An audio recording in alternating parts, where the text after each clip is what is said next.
Pemirsa, masa libur Natal dan Tahun Baru berakhir hari ini. Puncak arus balik juga diprediksi akan terjadi hari ini. Dan untuk mengetahui perkembangan terkini atas puncak arus balik pasca libur Natal dan Tahun Baru, kita sudah terhubung dengan jurnalis Metro TV Reda Pulpi langsung dari lokasi.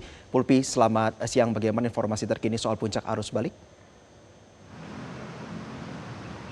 Iya Jose, hari ini diprediksi menjadi puncak arus balik libur Natal dan Tahun Baru. Kalau kita lihat dari data, pada periode libur Nataru kali ini angkanya meningkat 3,7% lebih tinggi dibandingkan tahun lalu. Sementara dari 2,7 juta kendaraan yang sudah meninggalkan Jakarta dari total prediksi 2,9 juta kendaraan, ternyata sudah kembali. Ini tercatat 2,5 juta kendaraan dari total prediksi 2,7 hingga 2,8 juta. Itu artinya masih tersisa sekitar 190.000 hingga 200.000 kendaraan lagi. Ini diprediksi akan mulai berangsur-angsur kembali ke Jakarta mulai dari tadi malam hingga hari ini. Nah, sejumlah titik tentunya ini menjadi perhatian. Misalnya di kilometer 66 ini merupakan persimpangan atau pertemuan dari beberapa lajur tol.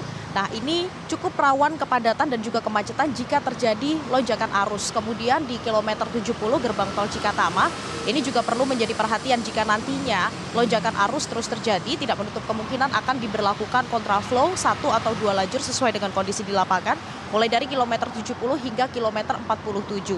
Nah, dari sekitar masih ada sisa sekitar 200.000 kendaraan yang akan kembali ke Jakarta pada hari ini. Ini sebagian besar memang berasal dari tol Trans Jawa dan juga dari arah Bandung. Sementara kalau dari arah Sumatera atau dari arah Barat memang jumlahnya tidak terlalu tinggi. Ini menjadi hal yang menarik karena kalau kita lihat ternyata di kawasan wisata misalnya di Gadok Puncak Bogor Jawa Barat ini juga masih banyak kendaraan yang diprediksi akan kembali ke Jakarta usai libur Natal dan Tahun Baru. Karena kalau berdasarkan pengamatan kami kemarin malam, sore hingga malam kemarin di Comment Center kilometer 29 tol Jakarta Cikampek, untuk kendaraan yang naik ke arah puncak ini ternyata masih cukup banyak. Begitupun kendaraan yang turun dari arah puncak, itu berarti tempat wisata masih menjadi favorit masyarakat di akhir libur Natal dan Tahun Baru, sehingga dari personil kepolisian dan juga stakeholder terkait ini terus mempertebal dan juga menambah personil di titik-titik yang menjadi perhatian tersebut, termasuk tempat wisata untuk mengurai kepadatan dan juga kemacetan.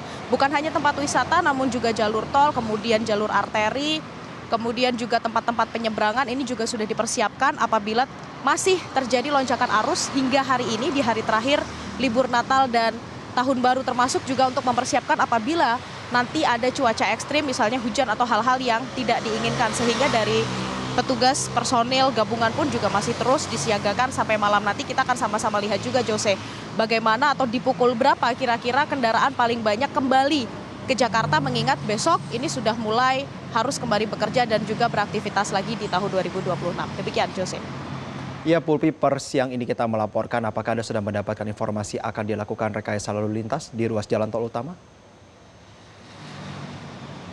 Iya, untuk rekayasa lalu lintas memang paling banyak dilakukan di jalur tol, terutama di sekitar kilometer 70 hingga kilometer 47. Kita akan lihat dulu bagaimana traffic counting yang ada di kilometer 50. Jika sudah ada di angka 3.600 kendaraan per jam berturut-turut, akan diberlakukan kontraflow 1 lajur.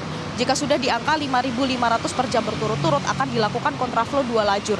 Jadi sama-sama kita akan melihat juga bagaimana kondisi di jalanan. Sementara menurut informasi dari Kakor Lantas Polri, Irjen Pol Agus Suryo Nugroho kemarin, kalau untuk diberlakukan one way tampaknya kemungkinannya sangat kecil. Karena kalau kita lihat volume kendaraan pada periode libur Nataru dibandingkan dengan libur Lebaran memang jumlahnya lebih banyak libur Lebaran dibandingkan libur Nataru. Sehingga kita lihat selama 2 minggu libur ini sebagian besar rekayasa lalu lintas yang dilakukan adalah kontraflow di jalan raya, di jalan tol maksud kami. Kemudian kalau untuk jalur arteri dan juga tempat wisata paling banyak diberlakukan one way, misalnya di puncak. Kemudian juga pengalihan arus, buka tutup jalan. Ini yang paling banyak dilakukan untuk mengurai kepadatan yang ada. Jose. Baik, kami akan terus menanti informasi dari Anda. Terima kasih jurnalis Metro TV Reda Pulpi. Jelajahi cara baru mendapatkan informasi. Download Metro TV Extend sekarang.